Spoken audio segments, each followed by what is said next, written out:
Wait মানে আপনার সাথে সংসার করতেছে, আগের আমার সাথে রিলেশন। পাগল নাকি? আপনাকে মারছে? হ্যাঁ, আমাকে মারছে 4 বার। আপনার ওয়াইফ আপনাকে মারছে? মৌখিকভাবে তালাক দিয়েছে প্রায় 30 বার প্লাস।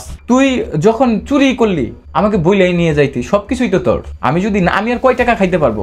এটা বললে আমি তো বললাম, এটা যদি আমি বলি উনি মুখ দেখাতে পারবে না যদি আমি এটা আজকে প্রকাশ করি। উনার জন্য আমি আমার মা বাবাকে গালি দিয়েছি, আমার মা বাবাকে আলাদা করে দিয়েছি।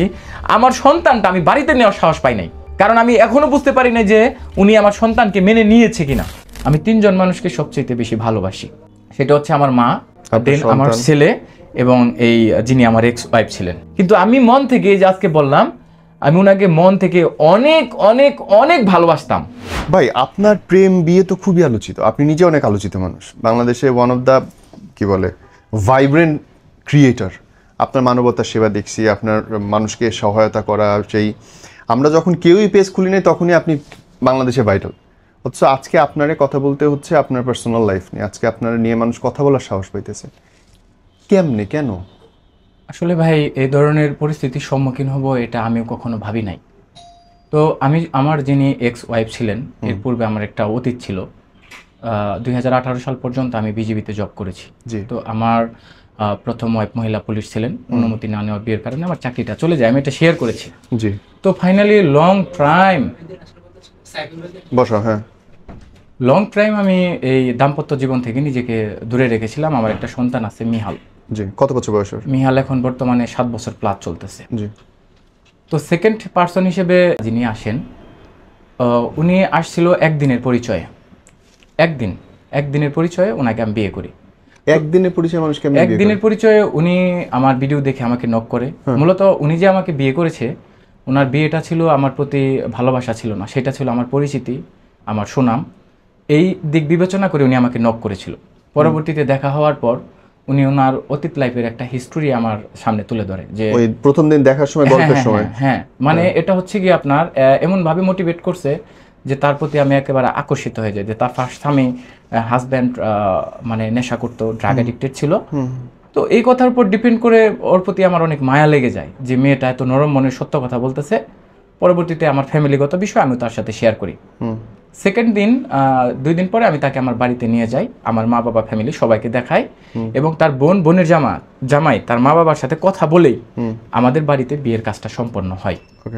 সম্পন্ন হওয়ার পর ও 1 মাস আমি তাকে ভিডিওতে আনি নাই। তো ও আমাকে বলল যে আমরা যদি ভিডিও বানাই, কাপল ব্লগ করি, আমাদের ভিডিও কিন্তু খুব মানুষ দেখবে।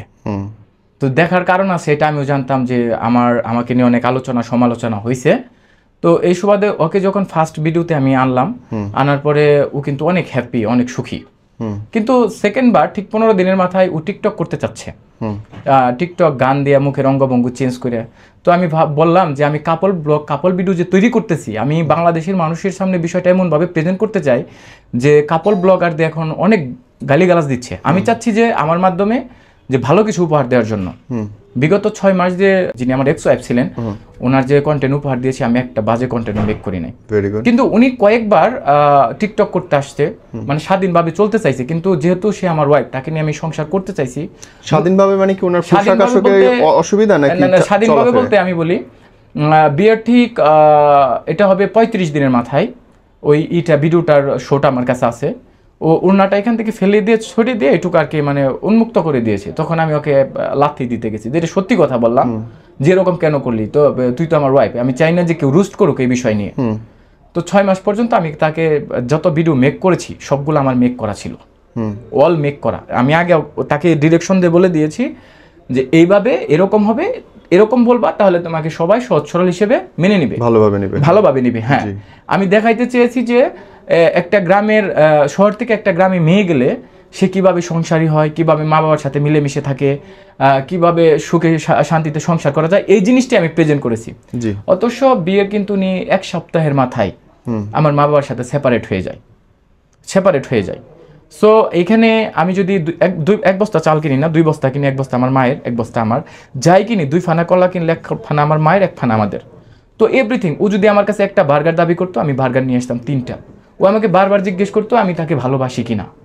আমি আজকে আপনার এই ফ্রেমের সামনে একটা চরম সত্য কথা বলতেছি, কোনো পুরুষকে যদি তার ওয়াইফ জিজ্ঞেস করে হয়তো অনেক সময় বলে না, বলতে পারে না, এটা 90% বলে না, পুরুষের স্বভাবই বলে না, হ্যাঁ চুপ করে থাকে। কিন্তু আমি এই পৃথিবীতে ওর এই কথার উত্তর হচ্ছে ও আমাকে বলতো যে আমি তাকে ভালোবাসি কিনা।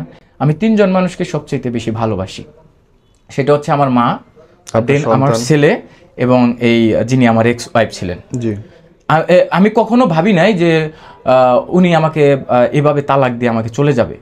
সবাই জানছে যে আমি ওনাকে তালাক দিয়ে দিচ্ছি কিংবা দিছি কিংবা দিয়ে দিব, দিয়ে দিলে তো আমি একদিনের ভিতরে দিতে পারি। আলহামদুলিল্লাহ ওনাকে ডিভোর্সের দেওয়ার টাকা আমার কাছে যথেষ্ট পরিমাণে ছিল, কিন্তু আমি ওনাকে তালাক দেই নাই। আমি চেয়েছিলাম যে ওর ভুলটা বুঝে যেন ও এসে আবার সংসার করে। কিন্তু ওর এলাকায় আমি খোঁজ নিয়ে জানতে পারি ওনার এখানে তালাকের ব্যাপারে সবচেয়ে বড় ইন্ধন দিয়েছেন আমার শাশুড়ি। লাস্টের 3 দিন ওনার মাথাটা নষ্ট করে দিয়েছে, যদিও আমি এই কথাগুলো বলতে চাই নাই। পরবর্তীতে উনি শাশুড়ির কি লাভ, শাশুড়ি কেন ডিভোর্স দেবে? শাশুড়ির বিষয়টা এখন আমি ক্লিয়ার করি। আপনারা জানেন যে তার একটি বাচ্চা নষ্ট হয়েছে, আমার এক্স ওয়াইফ। আপনি তো আপনার লাইভে আপনি ভিডিও দেখাইলেন যে হসপিটালে নেওয়া। হ্যাঁ হ্যাঁ হ্যাঁ, আমি হসপিটালে নিশ্চয়ই ডকুমেন্টস আমার কাছে আছে। জি। সো এই শর্মিলা কিন্তু এটা প্রথম বাচ্চা নষ্ট করে নাই। শর্মিলার আগের স্বামীরও আরেকটি বাচ্চা নষ্ট করেছে। উনি বলেছেন 15 দিনের সংসার। 15 দিন নয়, আমি সব কিছু খবর বের করেছি। ওনার ওই প্রথম স্বামীর সাথে সম্পর্ক ছিল 3 বছরের, আর দাম্পত্য জীবন ছিল 3.5 মাস। এমনকি 3.5 মাসের মধ্যে 2 মাসের একটি বাচ্চা নষ্ট করে ওনার বাসায়। এবং এটা ওনার পার্শ্ববর্তী এলাকার লোক আমার সাথে দেখা করে গত 2 দিন পূর্বে এই তথ্যটা আমাকে দিয়ে যায়। তো উনি আমার সন্তান যেটা শর্মিলা নষ্ট করেছে, আমি যদি ডায়েরি দেখাইতে বলেন আমি দেখাইতে পারবো, নোট করা আছে। আমি দেখেছি আপনার নোট। হ্যাঁ, ওইখানে ও বলেছে যে এই সন্তান নষ্ট করে ফেলবে আমার বাসা থেকে যাওয়ার সময়। এমনকি লিখে গিয়েছে যে আপনার সাথে আমার সম্পর্ক আর সম্ভব নয়, এই পর্যন্তই শেষ। লাস্টবার যখন উনি বাসায় যায় ওইখান থেকে কিন্তু ওনার সাথে আমার সেপারেট হওয়া শুরু হয়। জি। কিন্তু সে শেষবার আমার এই কতদিন আপনার এই যে গেলোয়া সংসারের মাঝে কতদিন? এটা রমজান মাসে। মানে কতদিন টোটাল আপনার বিবাহের দাম্পত্য জীবন? 7 মাস প্লাস। 7 মাস প্লাস 6 মাস পরে গিয়ে হচ্ছে সে তার নিজের মতো চলা শুরু করলো, আপনি বাধা দিলেন। হ্যাঁ হ্যাঁ হ্যাঁ, এবং আপনি তো ভালো কারণে বাধা দিলেন। আমি বাধা দিয়েছি এজন্য, আমি ক্লিয়ার করি, ও এর আগে 3 বার করে পেজ ক্রিয়েট করছে। তো পেজ ক্রিয়েট করার পর আর ভিডিও তৈরি করার ভালো না, মানে অঙ্গভঙ্গি ভালো না, যে এর অঙ্গভঙ্গির মাধ্যমে বোঝা যায় যে আমার মানে এক্স ওয়াইফটা খুব চ্যাম্পিয়ন, খুব পাকনা। তখন আমি বলছি যে এই ভিডিও তৈরি করার মেকিং করার অনুমোদনটা কে দিল, এটা নিয়ে অনেক ঝগড়া। তো আমার শাশুড়ির বিয়ের 1 মাসের পর আমার শাশুড়িকে আমি বলেছিলাম যে আমার জন্য দোয়া করবেন, ওয়ারি সূত্রে যা প্রয়োজন আপনাদের কোনো কিছুরই আমার প্রয়োজন নাই, আমার মান্থলি ইনকাম এত। তো মান্থলি ইনকামের কথা শুনে আমি বলছি আমি যদি হাইটেও যাই আমার মাসে এত টাকা থাকবে। আলহামদুলিল্লাহ। হ্যাঁ, উনি পরের দিন বলতে থাকে পেজ খুলে দেই না কেন, ব্যাংক অ্যাকাউন্ট খুলে দেই। মানে এটা হচ্ছে বিয়ের 1.5 মাসের মাথায় যখন আমার শাশুড়ি শ্বশুর, তবে হ্যাঁ আমার শ্বশুর খুবই ভালো মানুষ, ওনার ব্যাপারে আমি 10 থেকে 12 বার আমি ওনার ব্যাপার কাছে নালিশ করেছি।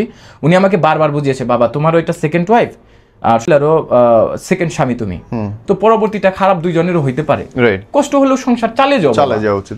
আমি ওনাকে ধন্যবাদ জানাচ্ছি, শেষ মুহূর্ত পর্যন্ত উনি চোখের পানি জড়াইছে এবং আমাকে সুপারিশও করছিল যে বাবা তুমি কি ডিভোর্স দিয়েছ কি না, যদি দাও তাহলে আমি ওইখানে যাব না, আর যদি না দিয়ে থাকো তাহলে শর্মিলাকে নিয়ে যাবো। আমি আমার শ্বশুর মশাইকে বলেছিলাম যে আব্বা আপনি আসেন, আসলে বসে কথা বলি, আমি বলি না যে ডিভোর্স দিয়েছি, দিলে তো বলে দিতাম যে দিয়ে দিয়েছি। তো উনি বলছে ঠিক আছে আমি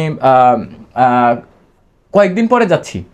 কয়েকদিন পরে আমার বাসায় আইসা আসে নাই, তখন আর আসে নাই, কিন্তু যখন নিয়ে যায় লাস্টবার, এটা একটা দারুণ ইন্টারেস্টিং পয়েন্ট, ও কিন্তু মাস্টার প্ল্যান করে উনি আমার বাসায় প্রবেশ করে ইন হয় শেষবার। আমার বাসায় একটা লাল ডায়েরি আছে, ইউসিবি ব্যাংক কর্তৃক আমাকে সেটা উপহার দিয়েছিল।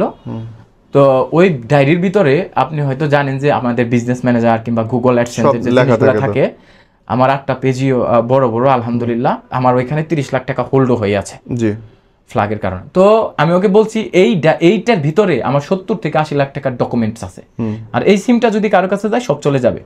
ও লাস্ট যেদিন চলে আসুনি আমার ওই জিনিসগুলা মানে ছবি তুলে নিয়ে এবং ওই সিমটা নিয়ে বাসায় চলে যায়। তো রমজান মাস দুপুরবেলা দেখি আমার ওইটা রিকভারি কিংবা পাসওয়ার্ড চেঞ্জের কোড আসতেছে বারবার গুগলে। তো আমি ঘুমে দেখছি, হঠাৎ করে উঠে দেখি যে আমার এই জিনিসগুলো মানে কেন পাসওয়ার্ড না জানলে তো এটা আসবে না। আমার ওই রুমটা প্রোটেক্ট রুম, মানে আমার মায়ের ঘরের থেকে চাবি নিয়ে, আমার রুম থেকে চাবি নিয়ে 2 রুমের চাবি নিয়ে ওই রুমে ঢুকে তারপরে ডুয়েল খুলে ওই জিনিসটা নিতে হবে, মানে একজনের জিনিস নিলে ওইটা পাবে না কখনোই। তো এটা আমি আর আমার এক্স ওয়াইফ ছাড়া কেউ জানতো না। তো যখন রুমের ভিতরে বউয়ের কাছে তো মানুষ লুকায় না, বউয়ের কাছে সবই জানে, শুধু এটা লুকাই নাই, উনাকে আমি আমার যে শেয়ার রাখা 3টা ব্যাংকের অ্যাকাউন্ট আমার কত টাকা হোল্ড এভরিথিং শোনাইছি, আমার শাশুড়িকেও বলছি আমার মান্থলি ইনকাম কত, এবং আমার ওয়াইফকেও আমি সব বলছি। হ্যাঁ, এ টু জেড আমি শেয়ার করছি। সর্বনাশ তো এনেই করছেন না, এ টু জেড আমি শেয়ার করছি। তবে এটা হওয়ার পর আমি শুধু আমার পার্সোনাল আইডিতে একটা পোস্ট করছিলাম যে তুই যখন চুরি করলি আমাকে বইলাই নিয়ে যাইতি, সব কিছুই তো তোর, আমি যদি না, আমি আর কয় টাকা খাইতে পারবো। এই পোস্টের পরিপ্রেক্ষিতে উনি ওই দিন থেকে 3টা পেজ খুলছে। একটা পেজে বলছে এটা আমার আপার পেজ, ফলো দিয়ে রাখবেন, এটা আমার পেজ, এটা আমি আরেকটা পেজ খুললাম, এখান থেকে আমি লাইভে আসবো। এটা বাংলাদেশে সবাই দেখছে। প্রথম তো ওনার চোখের পানির মানে অজুরে কান্নাকাটি রিসে মানে অভিনয় করছে পেজগুলো উঠানোর জন্য অভিনয়টা করছে। এটা অনলাইন প্ল্যাটফর্মের যারা সবাই জানে এখন অলরেডি ক্লিয়ার। সো আমি জানি যে 15 দিনের ভেতরে সে কান্নাকাটি করলে 15 দিন কান্না করতে পারবে না, তার নতুন টপিক নিয়ে আসতে হবে। তো তার পেজ উঠানি শেষ। এখন আমি বাসায় যদি ভালো কন্টেন্ট মেক করি, তৈরি করি, উনি ওইটা নিয়ে ভিডিও বানানি শুরু করে। আমি ওনার ফ্যামিলির গোষ্ঠী শুদ্ধা যত নাম্বার আছে ব্লক করে রাখছি, এমনকি ওনার পেজ, ওনার আইডি সব। কিন্তু উনি বলে ভিডিওতে আমি নাকি ওনাকে ফোন দিয়ে ওনাকে আসার জন্য কথা বলি। অথচ থানা থেকে এসআই সাহেব বলছেন সংসার করার জন্য উনি ওনার ভুল বুঝতে পারছে। এমনকি ওনাকে একটা মেসেজ দিতে চাচ্ছি, উনি নিজেও জানে ওনার সংসারটা নষ্ট হয়েছে ওনার মায়ের জন্য, ওনার বান্ধবীর জন্য, এবং এখানে বর্তমান সময়ে যে 2টা মেয়ে অ্যাড হয়েছে, 2টা আপু, ওনাদেরকে বলবো যে একটা পার্লারের হ্যাঁ পার্লারের মেয়ে, ওনার নাম হচ্ছেন মৌ। উনিও ওনার কাছে গেছে সান্ত্বনা পাওয়ার জন্য, কিন্তু উনি কি করলো, ওনাকে ভুল মোটিভেট করলে ওনাকে রাস্তায় এনে দাঁড় করালো। এখানে আমার একটা মেয়ে ভাইরাল হওয়ার জন্য আমার বাসায় গিয়েছে, ভিডিও করেছে, ব্যাপারে আমার কাছে বদনাম করেছে। কিন্তু যখন দেখছে শর্মিলার পজিটিভ কমেন্টস, আমাকে গালিগালাজ করতেছে, এই মেয়েটা পোল্টি দিয়ে এই 3 জন মিলে অ্যাডজাস্ট হয়ে আমাকে নিয়ে বিভিন্ন ধরনের উল্টাপাল্টা কন্টেন্ট মেক করা শুরু করলো। নিরুপায় হইয়া যখন আমাকে হুমকি প্রদান করলো 3 জন মিলে আমাকে যে কোনোভাবে ট্যাপে ফেলবে, পরে আমি থানায় জিডি করি। কিন্তু আমার জিডির দেখা দেখি ওনারা আবার রিয়াকশন জিডি করে আপনার কি বলে রূপগঞ্জ থানায়। তো উনি বলছে যে আমার বাসায় যে ডিভোর্সটা হয়, ডিভোর্সের বিষয়টা শেয়ার করি কিভাবে ডিভোর্সটা হলো। তো আমাকে বারবার এক ভাই বললো, ওনার বাসার পাশে, ওনার নাম শহীদুল ভাই, উনি বলছে যে ভাই যদি পসিবল হয় তাহলে সংসারটা করো। আমার শ্বশুরও বলছে এটা। তখন আমি ওনাকে বললাম ভাই যথেষ্ট পরিমাণ আল্লাহ তাআলা আমাকে উপার্জন করার তৌফিক দিয়েছে, সারা দেশের মানুষের সামনে আমি আমার ওয়াইফকে ভালোবেসে দেখাইলাম যে আমার ওয়াইফের মতো কোনো মানুষ হয় না। ওনার যে আমি দ্বিতীয় স্বামী এটা কোনোদিন প্রকাশ করি নাই। আমার কাবিননামার মধ্যেও লেখা উনি কুমারী, এবং সারা দেশের মানুষের সামনে প্রেজেন্ট করেছি সে অবিবাহিত। তাহলে তার আগের বাচ্চা তো সেটা নষ্ট করছে, ওকে ফার্স্ট নষ্ট করছে, সেটা হচ্ছে আপনার 2 মাসের বেলায় নষ্ট হয়েছে। অন্তর ওনার হাজবেন্ড ছিল অন্তর ভাই, তো ওনার বাচ্চা নষ্ট করছে 2 মাসের বেলায়। মানে উনি বারবার বলছে একটা বাচ্চা নষ্ট হয়েছে, কিন্তু ওনার সন্তান নষ্ট করছে 2টা। তো আমার বাসায় যখন ডিভোর্স হয়, আমি আসলে এভাবে অপেক্ষায় ছিলাম না যাই সে উনি ডিভোর্স দিয়ে যাবে। হয়তো উনি শহীদুল ভাই আমাকে যেটা বলে, পরবর্তীতে ওনার উত্তর আমি দিয়েছিলাম যে ভাই আমি ওকে এতটাই ভালোবাসতাম, মানে এতটাই স্বপ্ন দেখছি, আমার পাসপোর্ট আছে 10 বছরের, যে আমরা দুইজন একসাথে বাইরে যাবো, ওর পাসপোর্ট নেই। ঠিক এই ঘটনার 2 দিন পূর্বে ওর 10 বছরের পাসপোর্টের জন্য আমি অ্যাপ্লাই করি আমাদের গাজীপুরে, এবং 7,000 টাকা আমি সেখানে পেইডও করি। তো এখন নির্জালা ছাড়া পাসপোর্ট হয় না। ও বলছে যে আপনি নারায়ণগঞ্জে করেন, আমার মিসকে বলছে, এক্স ওয়াইফকে। তো ওনাকে নিয়ে আমি নারায়ণগঞ্জ যাওয়ার সিদ্ধান্ত নিয়েছি রমজান মাসে। উনি আমার বাসা থেকে সব ডকুমেন্ট না বলে চুরি করে নিয়ে যায়। তো আমার বাসায় যখন শহীদুল ভাই আসে, ওনাকে আমি বলছিলাম যে ভাই আমি ওনাকে এত সুনাম এবং সম্মানের আসনে আসীন করেছি, আর উনি আমাকে সমগ্র বাংলাদেশে একজন কালপিট হিসেবে পরিচয় করে দিয়েছেন। ওনার আপনার বিরুদ্ধে অভিযোগ কি? ওনার আমার বিরুদ্ধে অভিযোগ হচ্ছে আসলে সবচেয়ে বড় ভুল করেছি আমি এখানে, আমার ইনকাম সোর্স, আমার এই পেজের ইনকাম, এবং কত ভিউয়ে কত ডলার আসে, এবং আমার অ্যাকাউন্ট। আর এখানে সবচেয়ে বড় বিষয়, আমার শাশুড়ি যেদিন ওনার নামে পেজ খুলে দিতে বলেছে, অ্যাকাউন্ট অ্যাড করে দিতে বলেছে, আমি দেই নাই। এখন আমি যতটুকু বুঝেছি আমার সেন্সে আসছে সেটা হচ্ছে আমার ইনকাম সোর্স থেকে হয়তো আমরা যেহেতু দুজনে কন্টেন্ট মেক করতাম, ওনাদের আশা ছিল যে অর্ধেক টাকা যেন আমি শর্মিলাকে দিই, কিংবা একজন আর্টিস্ট হিসেবে পেই দিয়ে পাইতে পারে, কিংবা আপনার হাজবেন্ড হিসেবে তো আপনার সম্পত্তি তো তার সম্পত্তি হবে, সেই তো সব ভোগ দখল করবে। আমি এটা অনেকবার বুঝাইছি, আমি ওনাকে বলছি যে হ্যাঁ শর্মিলার কিন্তু ওনার আত্মীয় স্বজন, আশেপাশের প্রতিবেশী সবাই জানে ওনার মাইন্ড সেটআপটা খুব চড়া। মানে চোখের পলকে উনি মানুষকে ছোট করে কথা বলে, মানুষকে অপমান করে। আমার এই পর্যন্ত আমার গায়ে হাত তুলেছে 4 বার। আপনাকে মারছে? হ্যাঁ, আমাকে মারছে 4 বার। মৌখিকভাবে তালাক দিয়েছে প্রায় 30 বার প্লাস। আমার মায়ের সামনে দ্বিতীয়বার আমাকে একটা থাপ্পড় দিয়ে তালাক, মানে তালাক 3 বার বলছে, মৌখিকভাবে 30 বার প্লাস বলছে। এমনকি আমার শ্বশুর বাড়ি থাকা অবস্থায় ওইখানে যে ভাড়াটিয়া, মানে যারা ভাড়া থাকে ওনাদের সামনেও আমাকে তালাক দিয়েছে। এই ভিডিও যদি উনি দেখে, কেউ যদি জিজ্ঞেস করে ওনাকে, ওই বাসার ভাড়াটিয়া যিনি, ওনাকে জিজ্ঞেস করলে জানতে পারবে। কিন্তু দেখেন এই আমার এক্স ওয়াইফ আমার সম্পর্কে যে কথাগুলো এই অনলাইন প্ল্যাটফর্মে বলে গিয়েছে প্রথম 10 থেকে 15 দিন আমি কোনো মুখ খুলি নাই, কোনো কথা বলি নাই। আমি শুধু অপেক্ষা করেছি যে এটা কোন পর্যন্ত যায়। ও বলতেছে বলুক, কিন্তু উনি এমন ভাবে কথাগুলো বলছে কান্নাকাটি করে আমাকে মানে একদম ভুল মোটিভেট করে ফেলছে পাবলিক ফাংশনে। পরবর্তীতে আমি বাধ্য হয়ে লাইভ করেছিলাম, তারপরে ফাইনালি লাইভ করেছি যে আমি যখন হুমকির মধ্যে পড়েছি তখন। আর দুধ দিয়ে যে গোসলের ভিডিওটা যেটা করেছিলাম আসলে আমার ভাইরাল হওয়ার কোনো ইচ্ছা নেই, যথেষ্ট পরিমাণে আলহামদুলিল্লাহ অনেকদিন যাবত ভিউ হচ্ছে। আমি এটা করেছি, ওরা যে আমার নামে বিভিন্ন ধরনের উল্টাপাল্টা কন্টেন্ট তৈরি করেছে শুধু এটা জানান দেওয়ার জন্য, আমি মনের যাতে আমার কষ্টটা তার প্রতি আমার কোনো আর সিম্প্যাথি নেই এটা বোঝানোর জন্য আমি ওই দিন ওই কাজটা করেছি। সো এই শর্মিলা যেদিন আমার বাড়িতে আসে, এখন যাচ্ছি ডিভোর্সের মূল পর্বে, সে ছিল আমাদের বাড়ির নিচে। ওনার আম্মা, ওনার আব্বা মানে আমার শ্বশুর শাশুড়ি আর ওই ভাই আর ভাইয়ের আম্মা আসছিল, ওই 4 জন আসার পরে আমি এখানে বসে কথা বলতেছি। ওনারা হয়তো ওই ভিডিওটা দেখবে কিনা জানি না, একবারও মুখ দিয়ে বের করে নাই যে আমি সংসার করতে চাই কি চাই না, কি করব কি করব না, অথবা মাফ করে দিই। হ্যাঁ, আমার শ্বশুর শাশুড়ি বলে নেই, আমার শাশুড়ি শুধু একবার বারান্দার ওই মাথায় যাচ্ছে, একবার এই মাথায় যাচ্ছে। কিন্তু আমার শাশুড়ি আমার বাড়িতে ইন হওয়ার পূর্বে এই যে আমি এই ভিডিওর মাধ্যমে সারা বাংলাদেশের মানুষকে ক্লিয়ার করে যাচ্ছি, তালাক হওয়ার ঠিক 3 দিন পূর্বে মাথাটা পাগল বানিয়ে ফেলছে আমার শাশুড়ি আর তার কথিত বান্ধবী, যে এক্স ওয়াইফ। ওনাকে আমি রেসপেক্ট করি, সম্মান করি, যে এটা বলছে ডিভোর্স দিয়ে দে, যা বুঝের আমি বুঝুম পরে, ভালো ছেলে দেখে আমি বিয়ে দিয়ে দেবো, এটা রাখার দরকার নাই। এই ম্যাম এখন বলছে যে আমি না বুঝে রাগের মাথায় এই কাজটা করে ফেলছি। আমি এই কথাগুলো কিভাবে জানি? আমি তো লুকিয়ে রাখছি। কিন্তু ইউনিভার্সাল ট্রুথ কখনো গোপন রাখা যায় না। এমনকি আশায় যখন আমার বিয়ের 15 দিন হয়, বিয়ার ছিল আধা বোতল, ওনার ফ্রেন্ডরা পাবলিক মানে কলেজ ফ্রেন্ড কিংবা বন্ধু বান্ধব মিলে খাইছিল। আমি বলছি যে ডাজ নট ম্যাটার, এটা খাইলে প্রবলেম নেই। এমনকি উনি নিজে যখন আমার নাম্বার অনলাইন প্ল্যাটফর্মে পাবলিশ করেন, তখন প্রবাস থেকে অনেক ছেলেরা বলছে যে আমাদের সাথে যেটা ইমো ফ্রিল্যান্সিং করে মেয়েরা আর কি, ওইটা করে অনেক টাকা নিয়েছে এবং ছবি সহ আমার ইমো হোয়াটসঅ্যাপে দিয়ে দিয়েছে। হোয়াটসঅ্যাপ ইমো অনেক ডকুমেন্টস। হ্যাঁ, ইমো ফ্রিল্যান্সিং মানে যেই অশালীনভাবে কাপড় চোপড় ছাড়া আমি অন্তরঙ্গ কথাবার্তা সেইগুলো ওনারা আমাকে যে তথ্য দিয়েছে এর মধ্যে দুইটা ছেলেকে বিয়ের কথা প্রতিশ্রুতি দিয়ে তাদের ব্লগ দিয়ে আমাকে বিয়ে করে। আর আরেকটা ছেলে যে ইনফরমেশন দিয়েছে সেটা হচ্ছে সে তার মা বাবার অসুস্থতার কিংবা প্রেম ভালোবাসা এইসব কথা বলে সে তার কাছ থেকে 20,000 টাকা নিয়ে ওই ছেলেটাকে ব্লক করে দেয়। আরেক ছেলের কাছ থেকে নিচে 10,000 নিয়ে ওই ছেলেকেও ব্লক করে দেয়। এখন না, এটা আমি জানতাম না, এটা জানছি উনি যখন আমার ওনারা কি ইমোতে কথা বলে নাকি আমি যে কথা বললাম সেটা আমি এটা জানি না উনি কিভাবে টাকাটা নিয়েছে। ওনার আব্বা এক সময়, ওনার আব্বা কোনো পৃথিবীর কোনো কাজে ছোট নয়। হ্যাঁ, ওনার আব্বা এক সময় আপনার করতো, সিকিউরিটি গার্ডের চাকরি করতো। জি। তো সিকিউরিটি গার্ডের ধরলাম 8 বছর আগে করছে, 9 বছর আগে করছে, অনেক কম বেতন, তখন বেতন খুবই কম। ওইখানে একতলা বিল্ডিং এর একটা ফ্ল্যাট বাসা নির্মাণ করেছে, 8,000 টাকা বেতন হয়। 8,000 টাকা।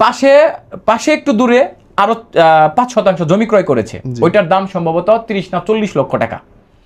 ময়মনসিংহে কিছুদিন পূর্বে 20 লক্ষ টাকার জমি ক্রয় করে এসেছেন। ওনাদের কোনো ইনকাম সোর্স নেই। ওনারা এই 70-80 লক্ষ টাকা, কম বললাম, এই অল্প কিছুদিনে কিভাবে কোথা থেকে ওনারা টাকাটা পাইলো? একজন ব্যক্তি সিকিউরিটি গার্ড তখনই চাকরি করে যখন তার কোনো উপায় থাকে না, কোনো ইনকাম সোর্স থাকে না, আয় থাকে না। তাহলে এই অল্প কিছুদিনের ভিতরে 70-80 লক্ষ টাকা কিভাবে আসে? উনি ভিডিওতে বলেছে আমার বাবার অনেক আছে, আমি গরিব নয়, এই যে বিল্ডিং বাড়ি আমার, আমি কখনোই পেজ চালাবো না, পেজে আসবো না। অথচ দেখেন ওনার নামে 4টা না 5টা পেজ, 3টা ইউটিউব চ্যানেল, ওনার সাথে 2 জনের 2টা আছে। তো আমার এখানে যাওয়ার পর আমি ওনাকে ভালোবেসে একটা কথা বলবো, ওনাকে আমি ভালো জিনিস শিখিয়ে দিয়েছি, বুঝিয়ে দিয়েছি, ইনকাম সোর্স বুঝিয়েছি। ওনাকে সমগ্র দেশের মানুষ ভালো জানে। উনি কেন পার্লারের মেয়ের সাথে চলে যার এসিআর ওই এলাকায় কেউ ভালো বলে জানে না? উনি কেন ওই মেয়ের সাথে চলে যে মেয়ের মা 3টা বিয়ে হয়েছে, যে মেয়ে অবিবাহিত বলে কক্সবাজার 365 দিনের মধ্যে 200 দিনই আপনার যাওয়া আসা করে? উনি কেন অবিবাহিত বলে যে মেয়ে 4টা বিয়ে করেছে ওনার সাথে কেন চলে? যে মেয়ে আমাকে খারাপ বলে বদনাম করেছে সেই মেয়ের সাথে কেন সে ঘুরতেছে? ম্যাম আরেকটা মেসেজ দিচ্ছি, এক্স ওয়াইফ উনি যিনি আছেন আমার সাথে ডিভোর্সের পর থেকে এবং আগ মুহূর্তে উনি কখনোই 1 সেকেন্ডের জন্য ঘরের ভিতরে থাকতে পারে নাই এবং বাসায় খুব কম সময় অতিবাহিত করেছে। তাহলে উনি কোথায় থেকেছে? কিছুদিন পূর্বে, এটা আমি পাবলিক করি নাই, এখন করতেছি, উনি হাত কেটেছে। এই কিছুদিন পূর্বে হাত কেটেছে এবং এই মেয়ের মা এবং বাবা আমাকে ডিভোর্স দেওয়ার জন্য বাপের বাড়ি থাকলে যে কথা শুনতে হয় সেই কথাটাও ওনাকে শুনিয়েছে। তাহলে আমাকে ডিভোর্স দেওয়ার পর একটা কথা বলি, উনি হয়তো অনলাইন প্ল্যাটফর্ম থেকে অনেকগুলো পেজ করেছে, অনেক টাকা উপার্জন করতে পারবে, আমি দোয়া করি উনি অনেক বড় কিছু হোক। কিন্তু আমি মন থেকে যে আজকে বললাম, আমি ওনাকে মন থেকে অনেক অনেক অনেক ভালোবাসতাম, আমি কখনোই কোনোদিন বলি নাই। এবং আজকে বললাম আমি, উনি বলছে ওনাকে নাকি আমি 4 পেয়ার না 5 পেয়ার জামা কিনা দিছি। উনি যে জামাগুলো পরে ভিডিওতে আসে সেই জামাগুলো তো আমার কিনার। আমি তো একটা কম দামি জামা কয়টা কিনে দিয়েছি আমি মনে নাই, সব ভালো ভালো জায়গা থেকে শপিং করে দিয়েছি, ভালো ভালো মার্কেট থেকে, বসুন্ধরা থেকে, আমাদের কোনাবাড়ি থেকে। এমনকি 2 দিন যায় গাউসের থেকে একদিন 58,000 টাকার আর একদিন 27,000 টাকার আমি মার্কেট করেছি আমার ফুল ফ্যামিলির জন্য। আমি অনেক স্যাক্রিফাইস করছি, শুধু আমার ফ্যামিলির নয়, ওনার আত্মীয় স্বজন যারা আছেন জামা হিসেবে ওনার এলাকাবাসীর। আমি কখনোই কোনো দিন আমি কোনো কারণে মানে আমাকে কটু কথা বলতে পারবে জামা হিসেবে ছোটো চোখে দেখবে এরকম আচরণ অ্যাক্টিভিটি ছিল না। আরেকটা পয়েন্ট হচ্ছে এখানে, আমি ওনাকে যদি ভালো না বাসতাম ওনাকে কেউ চিনতো না, একটা কুত্তাও চিনতো না ওনারে। আমাকে বিয়ে করার পূর্বে উনি টিকটক ইউজ করতো, আচ্ছা টিকটক ইউজ করতো, এখানে ভিউ হইতো 40টা 50টা 60টা এরকম। আমার বাসা থেকে যখন বাপের বাড়ি যাইতো উনি আবার আপনার কি বলে টিকটক ইউজ করতো। ওনার কিন্তু ফোন ব্যবহার করা নিষেধ ছিল। কেন? ওনার নিষেধ ছিল এই জন্যই, উনি আমার সাথে সংসারের ঠিক 3 মাসের মাথায় আপনারা দেখবেন যে বিপি ইমরান নামের একটা ছেলে, এই ছেলের হয়তো কোনো দোষ নেই, কারণ বিপি ইমরানের তারা আমার ওয়াইফকে মেসেজ দেওয়ার দরকার নেই। একজন পাবলিক ফিগারকে এটা আমি জানি যে অসংখ্য মেয়ে এমনিতে বিরক্ত করে। তো উনি হয়তো ফ্রেন্ড রিকোয়েস্ট দিয়ে ফ্রেন্ড হয়েছে। তো বিপি ইমরানের সাথে রাত একটা সময় উনি 49 মিনিট না 51 মিনিট একটানা কথা বলছে, এসএমএস না কথা, ফোনে কথা, ডাইরেক্ট কথা। তো এটা জানতে পারি ওনার এক ওয়াইফের মাধ্যমে, বিপি ইমরানের। তো জানার পরে আমি সাথে সাথে আমার শ্বশুর এবং আমার ভাইরাকে বললাম ও উনি কোথায় আছে, কয় আরেক ঘরে। তো ওই ঘরে যাওয়ার পর আমি বলছি দেখেন ও ইমরানের সাথে কথা বলতেছে। তো আমি ওকে তুই তুই করে বলছি, একটু গালিও দিয়েছি যে আমার ওয়াইফ রাত একটার সময় ওর সাথে কিসের কথা। লজিক্যাল। তো ইমরান ভাইকে আমি বললাম যে ভাই যদি আপনার মধ্যে কোনো কিছু জানার বোঝার দরকার থাকে, আপনার বাসার থেকে আমার বাসা বেশি ডিস্টেন্স নয়, আপনি আমার বাসায় এসে সমস্যা থাকলে কিংবা ফোন দিয়ে আমাকে বলবেন ভাই এমনি এমনি বিষয়। রাত একটার সময় তো 1 ঘন্টা ওনার সাথে কথা বলা আপনার প্রয়োজন নাই। সো এক পর্যায়ে ওনারা আমার হুমকি দিল, আমার পেজ 2টা সাসপেন্ড করলো, 1,10,000 টাকাতে আমি পেজ ব্যাক করলাম। পেজ ব্যাক করছি, কিন্তু এই পর্যায়ে তার ফোন ব্যবহার করা নিষেধ থাকলেও উনি আমার দাম্পত্য জীবনের মধ্যে 3 মাস আমার বাড়িতে থেকেছে এবং বিয়ের মাত্র 15 দিন হবে। 15 দিনের মাথায় কিন্তু ওনার হাজবেন্ডের জন্য উনি 2 পাতা ট্যাবলেটও খায়, এটা ক্লিয়ার করতেছে। ওয়েট মানে আপনার সাথে সংসার করতেছে, আগের আমার সাথে রিলেশন। পাগল নাকি? পাগল আমি, শুনেন আমার কাছে ভিডিও আছে, ডকুমেন্টস আছে, আমার এলাকার আশেপাশের লোক সবাই জানে। উনি তো কান্দা কান্দা বিষয়গুলো বলছে, আমি চুপ ছিলাম কেন জানেন? যে এ আমাকে খারাপ যে সারা বাংলাদেশে মোটিভেট করলেও আমি হয়তো একটা ভিডিওর মাধ্যমে সবাইকে বুঝিয়ে দিতে পারবো যে ও বাচ্চা ফুলাপান ছোট মানুষ, ভুল করছে, ওর ভুল বুঝতে পারছে, আমার বাসায় আসছে ক্ষমা চাইছে, আমি ওকে ক্ষমা করে গ্রহণ করে নিলাম। মানে ওকে আমি ডিভোর্স দিয়ে দেবো। আগের যে আমার সাথে ফোনে চ্যাট করতেছে, কথা বলতেছে, এই বিষয়ের জন্য ওনার ফোন ব্যবহার করা নিষেধ ছিল এক্স ওয়াইফের। মানে আপনি দেখছেন, নিজের চোখে দেখছেন? আমি ফোন একদম হাতে নিছি, আমার ফোনটা আমি ভেঙে ফেলেছি আছাড় দিয়ে। আমি কষ্ট সহ্য করতে পারি নাই। আমার বাসায় সপ্তাহ 7 দিনে সপ্তাহ, আমার বাসায় 5 দিনই ঝগড়া হয়েছে ওনার জন্য। এমনকি আমার আব্বা আমার এখানে মাথায় ফাড়া দিয়ে আমার বাড়ির টাইলসের মধ্যে আমার এই দাঁড়িয়ে ছিল আমার আব্বা, যে বাসার উঠোনে ও মানে আমি কেন তাকে বিয়ে করলাম, কেন আমি বাসায় নিলাম। কিন্তু আমার শেষ মুহূর্ত পর্যন্ত ওনার জন্য আমি কত স্যাক্রিফাইস করছি আমার এক্স ওয়াইফ জানে এটা শুনে। উনি এখন হয়তো অস্বীকার করবে, কিন্তু উনি আমার কাছে একদিন ক্ষমা চাইবো এবং মাপ চাইবো। ওনার জন্য আমার বাসার থেকে যাওয়ার ঠিক রমজান মাসের রোজা রাখা অবস্থায় আমি আমার আব্বা, মা, ভাই, আমার ভাবি, এমনকি প্রত্যেকটা মানুষকে সাথে ঝগড়া করছি। এমনকি আমার ছোটো ভাই যিনি ঢাকা আসলের দোকান করে, সে রাগ করে কইছে বাড়ি ঘর ওরে দিয়ে দিলাম, ও থাকুক, আমি বাড়ির থেকে চলে যাই। উনার জন্য আমি আমার মা বাবাকে গালি দিয়েছি, আমার মা বাবাকে আলাদা করে দিয়েছি। আমার সন্তানটা আমি বাড়িতে নেওয়ার সাহস পাই নাই, ও যে মাদ্রাসায় থাকে। কারণ আমি এখনো বুঝতে পারি না যে উনি আমার সন্তানকে মেনে নিয়েছে কিনা। ওনাকে আমি মাদ্রাসায় রেখেছি, যে যদি কখনো মেনে নাই বুঝতে পারে তাহলে আমি ওকে বাসায় নিয়ে আসবো। আমার কোনো কিছুর ঘাটতি ছিল না, মানে আমার ফ্যামিলি, পুরো ফ্যামিলিটা আমি চালাইছি। তো পাগল হয়ে যাইতেছে আপনার কথাবার্তা শুনে। শুনেন, পুরো ফ্যামিলিটা আমি চালাইছি। সো উনি যখন তালাকের কথাটা বলি নাই, এখন শেয়ার করব। তো উনি কিন্তু এই 15 দিনের মাথায় আমার বাসায় ওই যে আগের জামার জন্য 15 দিনের মাথায় যখন আমি বলছি এইভাবে সংসার করা সম্ভব না, আমার শ্বশুরের ফোন দিলাম, গুড়ি গুড়ি বৃষ্টি হইতেছে, আমার শ্বশুর বললো এটা কি হাসায় সত্য, লেখছে কি আমার বাসার থেকে যে ওর সাথে ডেটিং করবে, আগের হাজবেন্ডের সাথে। ডেটিং করবে, আমি এটা পৃথিবীর কোনো ছেলে মেনে নিতে পারবো না যে বিশ্বাস করে 15 দিন হয় সংসার করছি, ওনাকে কিন্তু আমি ফ্রি, মানে ফোন ইউজ করতে পারে তখন, যে এখন এটা করতেছে, পরে হাতে পায়ে ধরছে কান্নাকাটি এই সেই, মানে আরেকটা বিষয় হচ্ছে গিয়ে, না এটা না বলি, এটা গোপন রাখি। সো উনি যখন এর পরেও আরো গোপন আছে, এটা বললে, আমি তো বললাম, এটা যদি আমি বলি, উনি এই বড় বউ মুখ দেখাতে পারবে না যদি আমি এটা আজকে প্রকাশ করি, আজকে যদি এটা প্রকাশ করি। ইঙ্গিত আমি, যাই হোক, যদি ফাইনাল কখন প্রয়োজন পড়ে তখন বলবো। তো উনি যখন আমার বাসায় যখন 15 দিনের দিন উনি খেলো, আরসুলেন 115 খাইছে, তো এক্স হাজবেন্ডের জন্য 15 খাওয়ার পর 10 মিনিট হয়ে গেছে, আমি কিন্তু মানে বুঝতেছি যে আসলে ও খাইছে না ফালিয়ে দিছে নাকি, আমি এটা বুঝতে পারতাছি না। এখন ফাইনাল বুঝতে পারতাছি যে এটা যাতে জানাজানি না হয়, ওকে নিয়ে আমি ওয়াশ করে নিয়ে আসি, ও যেন এখানে থাকতে পারে, ওকে যেন আমি ডিভোর্স না দিয়ে দেই।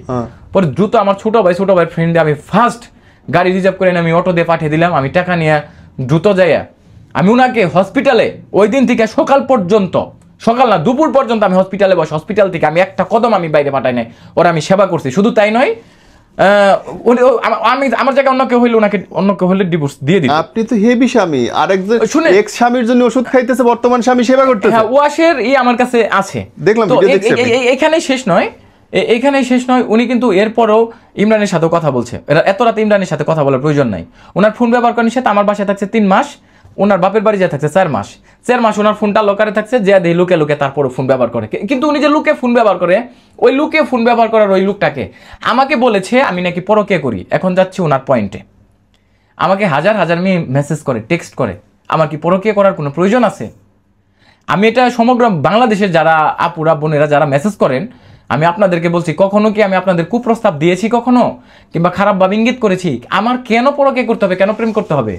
আমি যদি এখন বলি আমি 5টা মেয়ের সাথে গল্প করতে পারবো, ডেট দিতে পারবো, কথা বলতে পারবো, মিট করতে পারবো, আমি কেন পরকে করতে যাব? উনি যে কথাগুলো বলছে, এই কথাগুলো কতটা যুক্তিসঙ্গত? আপনারা আমাকে শুধু ভুল বুঝেছেন। আমার সবচেয়ে বড় ভুল হচ্ছে গিয়ে, আমার সাথে কেন এই ধরনের অ্যাক্সিডেন্ট হবে, কেন আমার সাথে হবে? আসলে এখানে বাংলাদেশে যেখানে এই কি বলে মেয়েদের ছেলেরা ইউজ করে একটা কথা আছে, সেখানে আমি নিজে ইউজ হয়েছি। আমি নিজে ইউজ হয়ে উনি পেজ দাঁড় করানোর জন্য আমাকে সারা দেশে মানুষের সামনে খারাপ বানাইলো, খারাপ কালপিট হিসেবে। এখানে অনেকেই বলছে যে আমি ভালো না, আমি খারাপ। আচ্ছা, উনাকে যদি আমি এই 7 মাস প্লাসে ওনার পিছনে আমার সর্বমোট টাকা খরচ হয়েছে কত, আমি আপনাদের দেখাচ্ছি, 3 লাখ, এবং শপিং টপিং কেনাকাটা সবকিছু মিলে আরো 4 লাখ। এই 7 লাখ টাকা আমি ওনার পিছনে খরচ করছি। ওনার চিকিৎসার পিছনে ওনার একটা প্রবলেম আছে। ওনার প্রবলেম হচ্ছে গিয়ে ওনার সিস্ট। এই সিস্টটা গোপন রেখে আমার কাছে ওনাকে বিয়ে দেয়। সিস্ট এমনি হয় না, অনেক কারণ থাকে। ওই বাচ্চাটাকে আমি রক্ষা করার জন্য এই সিস্টের হাত থেকে আমি এই গ্রিন লাইফ এনে 2600 টাকা আলট্রা লাগে। আমার কোনাবাড়ি ফেল, কোনাবাড়ি সকল হসপিটাল দেখাইছি। পরে সবসময় তাকে গ্রিন লাইফ এনে আলট্রা করতাম, ডাক্তার দেখাইতাম। এরপরে বলছে আমি নাকি বাচ্চা নষ্ট করেছি। ওই বাচ্চাটা টিকে রাখার জন্য সকালে 270 টাকার ট্যাবলেট, বিকালে 270 টাকার ট্যাবলেট, পুরা 2 মাস আমি ওনাকে খাওয়াইছি। তাহলে এরপরেও কি বলবে বাচ্চা আমি নষ্ট করছি? উনার যেদিন প্রবলেম হয়, পেট ব্যথা উঠে, আমি ওনার হাত পা মেসেজ করে দিয়েছি, ওনাকে আমি বলছি ধৈর্য ধরো, শান্ত থাকো, প্রবলেম নাই, ঠিক হয়ে যাবে। সারাটা রাত আমি ঘুমাই নাই ওনার বাসায়। উনি যখন বলছে আমার প্রবলেম হচ্ছে, ব্যথা হচ্ছে, হার্টবিট পাইলাম না, আমি যখন বাচ্চাটার হার্টবিট পাই নাই, ঠিক 70 দিনের মাথায় আমি দুনিয়াতে আসি নাকি আমি মানে বুঝতে পারি না। কারণ ওই বাচ্চাটা পৃথিবীতে আসা মানেই শর্মিলার মেজাজ কমে যাবে, সংসারী হয়ে যাবে, মাইন্ড সেট আপ ঠিক হয়ে যাবে। এই জন্য আমি নিজেও অপেক্ষায় থাকছি। আর ওর প্রতি আমার বারবার একটা বিষয় রাগ থাকছে যে ওর ফোন ব্যবহার করা নিষেধ। ও কোন ছেলে আছে যাদের জন্য ও লুকে লুকে ফোন ব্যবহার করে, ফোন ছাড়া ও থাকতে পারে না? মানে কি it's about page and TikTok, মানে টিকটক আর পেজে ভিডিও আপ করার জন্য কি তার এত মাথা নষ্ট হয়েছে? হ্যাঁ, কারণ হচ্ছে ওনার বাবার বলতেছে অ্যাবিলিটি ভালো, টাকা আছে। তো উনি কেন আমার বাসায় যাওয়ার পর আমি ওনাকে ভালো ভালো কন্টেন্ট মেক করে সারা দেশে ওনার ভালো পরিচিতি সুনাম দিয়েছি, উনি কেন খারাপভাবে কন্টেন্ট মেক করে? উনি যাদের সাথে মিশতেছে, এখন যাচ্ছে মূল পয়েন্ট, একজন হচ্ছে পার্লারের, ওনার সম্পর্কে এলাকার সবাই জানে উনি কেমন। আমি ওনাকে ভালো বলেই সম্বোধন করলাম, খারাপ বলার অধিকার নেই। কিন্তু ওনার এলাকায় তদন্ত খোঁজ নিয়ে দেখেন উনি কেমন কোয়ালিটির। এরপরে নামের যে মেয়েটা আছে, উনি হচ্ছে পোল্ট্রি বাস, এটাকে বলার আর অপেক্ষা রাখে না। উনি অবিবাহিত বলে ওনার কাজই হচ্ছে বিয়ে করা। হ্যাঁ, মানে অবিবাহিত পরিচয় দিয়ে ওনার কাজই হচ্ছে বিয়ে করা। এক্স ওয়াইফ ম্যাম, আপনি যিনি আছেন, আপনাকে একটা মেসেজ দিচ্ছি, আপনি কেন ওনাদের সাথে মিশলেন? আবার এখন একটা খালাতো ভাই ধরছে। এই খালাতো ভাই আমি জীবনে দেখি নাই, খালাতো ভাই কই থেকে আসলো আমি তাও বলতে পারবো না। তা আবার যুবক ছেলে 19-20 বছরের, ওনার সেম বয়সের। তো আপনার ভিডিও নির্মাণ করার প্রয়োজন, আপনি একটা ভালো মেয়েকে আনেন, কিংবা আপনার ফ্যামিলির কেউ থাকুক, অথবা উনি খালাতো ভাই কি আপনার দেবর ভাসুর কিংবা যারা আছে এসব আমাদের ইসলামিক সংবিধান অনুযায়ী বোঝা যায় যে এখন পর্যন্ত কোনো এগুলা টিকে থাকে, মানে প্রবলেম এটা আপনারা সবাই জানেন। তো এই ছেলেকে নিয়ে ঘোরাফেরা করতেছে। উনি এই আমার সাথে ডিভোর্স হওয়ার পর থেকে এখন পর্যন্ত কয়টা দিন উনি বাড়িতে থাকতে পারছে? কয়টা দিন বাড়িতে রাত কাটাইছে আর বাইরে কাটাইছে? কেন আমি কিভাবে বলবো? উনি বাড়িতেই থাকে নাই। ওনার এলাকার লোক জানাইছে আমার এই ঢাকা বসে থাকে, হ্যাঁ, তারপর আমাকে স্টেটমেন্ট দিয়ে গেছে A to Z। এবং আমার সংসারটা নষ্ট হইতো না, আমি এখনো বলতেছি নষ্ট হইতো না। আমার প্রতি যতই লোভ থাকুক ওনার, যতই লালসা থাকুক, যতই মোটিভেট করুক, ভুল মোটিভেট করুক, ওনার যথেষ্ট পরিমাণে ভালোবাসা ছিল। আমার এই সংসারটা, এই লাইফগুলো, এই জীবনগুলো নষ্ট করেছে আমার শাশুড়ি এবং ওনার পরিচিত ফ্রেন্ড। ওই পার্লারের মেয়েটার কাছে গিয়েছিল উনি সান্ত্বনা পাওয়ার জন্য। পার্লারের মেয়ে, যে মেয়ে পার্লারের মেয়ের কাছে গিয়েছিল ভালো হওয়ার জন্য, সেই পার্লারের মেয়ে নিজে উঠার জন্য এই মেয়েকে রাস্তায় নামিয়ে দিয়েছে। নিজে পেস করার জন্য, পার্লারটাকে প্রমোট করার জন্য নিজেই ওকে শেষ মুহূর্ত পর্যন্ত রাস্তায় দাঁড় করাইছে। উনি যদি ভালো কন্টেন্ট তৈরি করতো, আমার 3টা রাইট ম্যানেজার, সব 7 লাইনের, আমি যদি চাই ওনার পেজ সব শেষ করে দিতে পারবো। আমি নষ্ট করি নাই, এই যে এখন বললাম আমি নষ্ট করি নাই। উনি যদি ভালো কিছু করে আমি দোয়া করবো যে ভালো কিছু করতেছে, ভালো থাকুক, অন্তর থেকে দোয়া করবো। কারণ যাকে ভালোবাসছি, যাকে নিয়ে সংসার করছি, আমি তো তার ক্ষতি করব না, আমি তার ক্ষতি করব না। আমি মন থেকে দোয়া করবো যে ভালো থাকুক। আমার যিনি প্রথম ওয়াইফ ছিলেন, মহিলা পুলিশ, ওনার সাথে 2018 জুনের পরে এখন পর্যন্ত আমি ওনার মুখ দেখি নাই।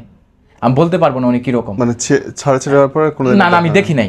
একদিন ওনার বাসায় গিয়েছি, তো মিহাল ওইখানে, হঠাৎ করে দেখলাম যে ওই মানে ওনারা মানে ওর আম্মু আসছে। দেখার সাথে সাথে আমি শুধু মনে করেন মুখটা এমনি ধইরা আমি সাথে সাথে বের হয়ে চলে আসছি, যেহেতু আর বউ না আছে, হ্যাঁ ওনার বাচ্চা হইতো না, সংসার হইছে, এবং ওনার বিষয় নিয়ে আমি কখনোই কথা বলি নাই। আমি সবসময় বলছি একটা ভিডিওতে মেক করার সময় যে অন্তর থেকে দোয়া করি ওনার সাথে আমার কিছুই নেই, ওনার সংসার হয়েছে, ওনার সন্তান হয়েছে, উনি ভালো থাকুক, ওনার দাম্পত্য জীবন সুখের হোক। আমি এখনো বলতেছি উনি জীবনে ভালো কন্টেন্ট তৈরি করতে পারবে না, ভালো কিছু উপহার দিতে পারবে না, কারণ প্রত্যেকটা মানুষের আলাদা একটা রূপ থাকে। ওই রূপ কোনোদিন সে গোপন রাখতে পারবে না, লুকিয়ে রাখতে পারবে না। যেমন আমি, অনেকে বলছে আমি নাকি শর্মিলাকে বিজনেস করানোর জন্য বিয়ে করেছি। আস্তে আস্তে শর্মিলাকে নিয়ে যদি আমি বিজনেস করানোর উদ্দেশ্য থাকে, তাহলে এই 7 লাখ টাকা খরচ করার দরকার কি? আমার বাসায় 2টা মেয়ে রাখতাম, 2 লাখ টাকা দেয় 7 মাসের জন্য, আমি আরো টাকা ইনকাম করতে পারতাম, মিনিমাম 30 লক্ষ টাকা। এই কি বলে এই 6 মাসে আমি এনজয় করতে পারতাম, আনন্দ করতে পারতাম, সব করতে পারতাম। উনাকে আমার ওয়াইফ হিসেবে, সহধর্মিনী হিসেবে ভালোবেসে কেন আমি বাসায় উঠাইলাম? কেন বাংলাদেশের সবার সামনে পরিচয় করে দিলাম যে এই শর্মিলা আপনাদের ভাবি? কেন করলাম? আমি তো যদি ডিভোর্স দেওয়ার ইচ্ছাই থাকতো, উনার ভালো কন্টেন্ট মেক করতাম না, উন্না ছাড়া ভিডিওর সামনে নিয়ে আসতাম, খারাপভাবে অঙ্গভঙ্গি নিয়ে আরো ভিউয়ের জন্য, অর্থ কামাইয়ের জন্য বাজে দিক অনুসরণ করতাম। আমি তো এগুলা করি নাই ভাই। আজকে আমি এই যে আপনি আমাকে প্রথমে বলছিলেন কেন এইসব আলোচনা সমালোচনা আমাকে নিয়ে কেন আসলো, হয় না, যায় না তো আপনার সাথে। ওনার বিষয়টা আমারটা বলি, আপনারা যে টাকা ইনকামের কথা বলতেছেন, আমি এখানে বলি, আমি যদি বলি যে এই মাসে আমি 7 লাখ টাকা আর্ন করবো, এনি হাউ আমি করতে পারবো। যদি বলি 10 লাখ টাকা আমি পারবো, কিন্তু আমার টাকা পয়সার প্রতি কোনো মানেই ছিল না। আমি একটা পেজের টাকা কিন্তু ডোনেট করে দিয়েছি, যা ইনকাম করছি ওইটার টাকা আমি একটাও রাখিনি, ডোনেট করে দিয়েছি, এটা সবাই জানে। মাশাআল্লাহ। সো এখানে আমার টাকা পয়সার প্রতি, আমি কিন্তু জয়পুরহাট হেলি আইসিবিতে আমার পোস্টিং ছিল, এটা আমি কখনোই শেয়ার করি নাই, ফার্স্ট আপনার সাথে আমি শেয়ার করতেছি। তো 2012 সালের ডিসেম্বরে আমি বিজিবিতে যাই। তখন আমার প্রথম পোস্টিং হয়, এটা ওইখানে পোস্টিং হইতে ভাগ্য লাগে। অনেক বিডিআরের সৈনিক চাকরি জীবন শেষ হয়ে যায় ওই ধরনের বর্ডারে, যেমন যশোর, সাতক্ষীরা অথবা জয়পুরহাট, এইসব জায়গায় পোস্টিং হয় না, কিন্তু আল্লাহর রহমতে আমি কসম প্যারেড করেছি আর আমার পোস্টিংটা হয়ে গেছে, শুধু ব্যাটালিয়নে ঢুকছে আর আমার পোস্টিং বর্ডারে। তো ওইখানে এক সৈনিকের প্রচুর টাকা ইনকাম ছিল 2013 সালের জানুয়ারি মাসে, এটা প্রশাসনিক দৃষ্টিকোণ থেকে এবং সাধারণ জনগণ সবাই জানে। আমি যদি চাইতাম ওই 2013 সালে কোটি কোটি টাকা আর্ন করতে পারতাম ওই সীমান্ত থেকে, কিন্তু আমার 6 বছর চাকরি জীবনে আমি একটা টাকা অবৈধভাবে নেই নাই। আর আপনারা আমাকে লোভী বলেছেন। ছোট ভাই আশুলিয়াতে আমার ছোট ভাইকে একটা দোকান করে দিয়ে আসছি চাকরি থেকে আসার পর, প্রতি মাসে দোকান থেকে আল্লাহর রহমতে 1.5 থেকে 2 লাখ টাকা আসে, আলহামদুলিল্লাহ। আমি দোকান থেকে একটা কয়েনও আমি গ্রহণ করি নাই। আর আপনারা আমাকে বলছেন যে আমি লোভী, আমি এইরকম সেই রকম। আমার যে পরিচিত লোক, এরাই আমার 7 লাখ টাকা ধার নিয়েছে, এখন পর্যন্ত তারা আমাকে টাকা দিল না। আপনারা আমাকে কিভাবে বলেন যে আমি বিজনেস করার জন্য আমি ওনাকে বিয়ে করলাম? কেন বললেন? বরঞ্চ আমি ওনাকে ইউজ করি নাই, উনি আমাকে ইউজ করে চলে গেল, উনি মূলত আমাকে ভালোবাসে নাই, আমি ওনাকে ভালোবাসছি। উনার একদিনের কথায় আমি ওনার প্রতি বিশ্বাস স্থাপন করেছি, ওনার প্রতি আন্তরিকতা, মায়া, মমতা, ভালোবাসার কোনো উনি কিছু যে আমি আপনাকে ভালোবাসে নাই এটা আপনি টের পাইছেন কখন? হ্যাঁ, উনি যে আপনাকে ভালোবাসে না, জাস্ট ফেমের জন্য, নেমের জন্য বিয়ে করছে, এটা টের পাইছেন কখন? এটা আসলে টের পাইছি বলতে আমি কখনো এটা টের পাই নাই। টের পাইছি ফাইনালি কখন, যেদিন উনি আমার বাসার ডকুমেন্ট এবং সিমগুলো File টা চুরি নিয়ে করে গেল, মানে পেজ ক্রিয়েট করছে 3টা, একটার পর একটা করতেছে, আমি বসে বসে দেখতাছি, মানে তখন আমি বুঝতে পারতাছি। এবং আমার পরিচিত লোককে বলে যে আমি রাইট ম্যানেজার নিছি, আমার রাইট ম্যানেজার আছে, ভিডিও কিছু করতে পারবো না। এটা আমাকেও মানে আরেকজনের মাধ্যমে ভাইয়া করে দিল যে আমি যেন ভয় পাই যে ওরও রাইট ম্যানেজার আছে। কিন্তু নতুন পেজ ক্রিয়েট করে কে ওকে Right 2.5 লাখ, manager 3 লাখ, 5 লাখ টাকার মূল্যে রাইট ম্যানেজার দিয়ে দিবে ওনাকে। তো যাই হোক, আমি তো ওনার ক্ষতি করবো না, এটা কেন রাইট ম্যানেজারের কোনো প্রশ্নই আসে না। তখন আমি বললাম যে যাকে আমি এত কিছু শিখাইলাম সেই ব্যক্তি এখান থেকে যাওয়ার পর উনি আমার সাথে এমন কি জানো বলে, আমার বিলাই আমার এই কয় মেয়াও। হ্যাঁ, কাও আমার বিলাই আমার এই কই ম্যাও। তো ডিপ জলের সিনেমার এই ইট আমার সব সময় মানে ভালো লাগে। আপনার কি মনে হয় না ভাই যে আপনার একটা সুন্দর গতি যাচ্ছিল, সবাই সুন্দর পজিটিভলি নিতেছিল? আমি ভালো ছিলাম ভাই। প্রথম যে মেয়েটা আমাকে ট্র্যাপে ফেলে, ও অবশ্য আমার কাছেও ক্ষমা চাইছে, আমার মায়ের কাছেও ক্ষমা চাইছে, আমার এলাকার লোকজন শিখিয়ে দিয়েছিল, এটাও স্বীকার করছে, কে কে শিখিয়ে দিয়েছিল সেটাও স্বীকার করছে। সো এটা আমি প্রুভ করেছি, আমার অনেক হার্ড ওয়ার্কিং করতে হয়েছে এজন্য। শর্মিলা আমার জীবনে এসে, আমি প্রথম যখন ও আসে তখন আমি ভাবছিলাম যে সুন্দরভাবে সংসার করি, আমরা বাংলাদেশে সবাইকে দেখিয়ে দেব যে গ্রামে থেকে খুব সুন্দরভাবে সাজানো গোছানোভাবে একটা মানে জীবন অতিবাহিত করা যায়। আর এটা ওকে সবসময় বলতাম যে আমার যা ইনকাম আছে, আমার যা আছে, এগুলো তোমার কিংবা মিহালের, আমি কয় টাকা খাইতে পারবো, আর তোমার কি লাগবে। যখন বলে আমি কোথাও বের হই, একটা দারুণ কথা, ইন্টারেস্টিং, আমি যদি কোথাও যাইতাম যে কোন বাড়ি যাবো, কয় আমি যাবো, আমার নিয়ে নন। তে আমি ওরা সবসময় কইতাম তুই কোন যাবি, তো আর এটা ভাল লাগতো, বারবার আমার কাছে এটা শুনতে চাইতো যে এটা 3বার করে কন। তাই আমি কইতাম যে কোন যাবি তুই, ধরে নিম না। হ্যাঁ, তো তখন ভাবতাম যে আসলে আমরা অনেক সুখী হব, অনেক ভালো থাকবো। ওর সুখের জন্য আমি আমার মা বাবারে আলাদা করে দিছি, ওরে সুখে রাখার লাইগা ধরেন আমি আমার মা বাবারে বকছি, সবাইরে বকছি, কিন্তু মা বাবার দোয়ার প্রয়োজন আছে, এই জন্য আমি কোনো কিছু ভাই মানে এই অর্ধেক কিনি নাই, মানে আমার সংসারের জন্য না, উভয় সংসারের জন্য অর্ধেক কিনছি। বিশ্বাস করেন, যারা ভিডিও দেখতেছেন, উনি আমার এই মা যা তৈরি করতো, আমার মা কখনোই মানে আমারে না দিয়ে, আমার ঘরে এক বাটি ওই খাবার না দিয়া উনি কখনো আমার মা খায় নাই, আমার মা খায় নাই। এই যে আমি মনে হয় 4 তলার পরে বসে আছি, কখনোই খায় নাই। এই শর্মিলা যখন আমার বাসার থেকে সবকিছু নিয়ে যায়, আমার মা আমাকে বারবার কইছে, ছোট মানুষ তো হয়তো কেউ পরামর্শ দিছে, যার কারণে এরকম করতেছে, বুঝলে একলাই যেমন হয় তাই কোক, তুমি আর কিছু কয়ো না, ভিডিওতে কিছু করার দরকার নাই। আমার মা এটা আমারে 2বার কইতে কইছে, একদিন রাইতে কইছে, মানে আমি তো আর ভিডিও আমাকে বিভিন্ন লোকে বলতেছে ভাই ভাবি তো এগুলা কইতাছে, আপনি কিছু একটা বলেন, শেষ কিছু বলেন। আমি বলছি না, আমি এটা বলবো না, বলতে থাকি, বুঝতে পারে নাই, কেউ হয়তো ওর ভুল মোটিভেট করতেছে, আমি চুপ ছিলাম। কিন্তু ও দেখলাম যে এখানে ওই পার্লারের মেয়েটা যখন অ্যাড হইলো, তখন দেখলাম আসমান দিয়ে উড়ে বেড়াইতেছে, যা খুশি যেভাবে খুশি আমার নামে উল্টাপাল্টা কথা বলতেছে, অঙ্গভঙ্গিগুলো খুব খারাপ হয়ে যাচ্ছে। তখন আমি বাধ্য হয়ে আমি লাইভটা করছি। কিন্তু আমি শর্মিলাকে অন্তর থেকে, মন থেকে ভালোবাসতাম। যদি ভালো না বাসতাম, 10 বছরের পাসপোর্ট আমি ওনার করতাম না, আমি আরেকটা মেয়ের পাসপোর্ট করে আমার সাথে নিয়ে যাইতাম। অথবা আমি কিন্তু লাইভ করেও যেমন ইন্ডিয়া কিংবা অন্যান্য দেশে যাই, যদি বলতাম কেউ আছেন কিনা আমার সাথে ঘোরার জন্য, ইজি আমার সাথে ঘোরার জন্য, দুনিয়াতে পকেটে টাকা থাকলে সব ইজি, আমার জন্য অপেক্ষা করতেছে। কিন্তু আমি এটা না করে আমি কিন্তু ওনাকে সাথে করে নিয়ে যাইতেছি যে উনি ভালো থাকুক, আমার ওয়াইফ খুশি থাকুক, এই জন্য আজীবন বলতে পারে যে আমার হাজব্যান্ড আমাকে যথেষ্ট পরিমাণে ভালোবাসে। একটা পুরুষ কি বলবে যে আমি তোমাকে ভালোবাসি, তোমার জন্য জীবন দিয়ে দেবে? মুখ দিয়ে বলে না, কোনো মুখ দিয়ে কখনো বলে? আমি যদি ওনাকে ভালো না বাসি, আমার এক্স ওয়াইফ শর্মিলা ম্যাম, আমি যদি আপনাকে ভালো না বাসতাম, আপনাকে কি আমি বিয়ে করতাম? আপনি যেভাবে আমাকে মেসেজ করেছেন, আপনার মতো হাজারো মেয়ে আমাকে মেসেজ করছে, এবং আপনি চলে যাওয়ার পরে আপনার থেকে বেটার অপশন আমার লাইফে অনেকগুলো আসছে, এখনো আমি সিদ্ধান্ত নেই নাই। কিন্তু আমি সম্ভবত, যেহেতু ইসলামিক সংবিধান অনুযায়ী নাকি 3 মাস লাগে, যেদিন 3 তারিখ পাস হবে আপনি হয়তো দেখবেন যে শুক্রবারে আমার বিয়ে হচ্ছে, এবং আপনার সাথে থেকে সে বেটার এবং ভালো এবং উপযুক্ত, ইনশাআল্লাহ। এটা আমার সৃষ্টিকর্তার প্রতি বিশ্বাস আছে। আপনি জানেন যে আমি আপনার প্রতি কোনো অন্যায় করি নাই। স্বামী হিসেবে, জামা হিসেবে, মেয়ের জামা হিসেবে আমার যথেষ্ট পরিমাণে দায়িত্ব কর্তব্য আমি পালন করার চেষ্টা করেছি। ভাই, আপনার লাইফ থেকে যদি শেখার কিছু থাকে? আমার লাইফ থেকে শেখার বলতে একটা খুবই গুরুত্বপূর্ণ চমৎকার মেসেজ দিব। বর্তমানে কন্টেন্ট ক্রিয়েটর অসংখ্য আছেন, আপনারা কেউ কখনো শুধু কন্টেন্ট ক্রিয়েটর নয়, আপনার ফ্যামিলি, আপনার ওয়াইফের প্রতি দায়িত্ব কর্তব্য পালন করবেন, কিন্তু কোনোদিন আপনার ইনকাম সোর্স এবং আপনার ব্যাকগ্রাউন্ড এবং আপনার গোপন তথ্য কখনোই মন খুলে শেয়ার করবেন না, কিছুটা আপনার মধ্যে জমা রাখবেন। তা না হলে দেখবেন যে আপনার শাশুড়ি অথবা আপনার ওয়াইফ সেগুলো নিয়েও টান দিতে পারে। আর কন্টেন্ট ক্রিয়েটর যারা আছেন, কখনোই কোনো দিন আপনার সহধর্মিনীকে এই প্ল্যাটফর্মে মুখোমুখি করার চেষ্টা করবেন না। আমি যদি আজকে শর্মিলাকে না আনতাম, আপনারা কেউ চিনতেন না। উনি বাসায় যায় এভাবে কান্নাকাটিও করতো না, তো বড় এইভাবে জিনিস পেজও দাঁড় বলছেন। করাইতো না, আমাকে এইভাবে সবার সামনে ছোট করতে পারতো না। উনি আমার এক ভিডিওতে বলছে যে এই আলম হাসান, আপনার কত টাকা হয়েছে, কত টাকার মালিক হয়েছেন? আমি এই 5 বছরের ব্যাংক স্টেটমেন্ট হিসাব করলে আমার মনে হয় 2 থেকে 3 কোটি টাকা হবে।